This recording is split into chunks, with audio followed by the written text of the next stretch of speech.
हाय दोस्तों, welcome back to my YouTube channel.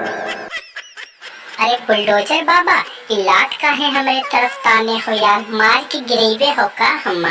और हम्मा तो गिराए कईबो। इतना प्रैक्टिस और कसरत करी था हम रोज सुबह आए के कि तोहरे 20 जने लत्ती मारे तब कुछ न उखड़ी हमार। आओ योगा और कसरत सुबेरे करे खातिर बाबा घंटोले दास हम्मा बताइन है का कि सुबह नदी के किनारे जाए के और अपने गाड़ी के ऊपर मोड़ नीचे और गोड़ ऊपर कई के आधा घंटा रोज प्रैक्टिस करबो तो तेह क्यों हराई न पाई। यही से हम 2 महीना से लगातार सुबह ही आई थे और प्रैक्टिस करी थे यहाँ, और तब से बहुत फर्क पड़ा है हम्मा। केहू कुछ नहीं बिगाड़ पावा हमारा और सबसे सुखी रही था हम।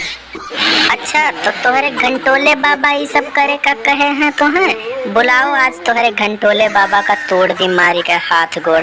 बहुत सबका झूठ है, परेशान करत रहत है ना।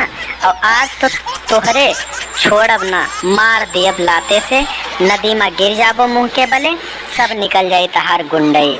बहुत गुंडई करे लाग हो तू, उतर तो पैबो ना जौने पोजीशन में हो।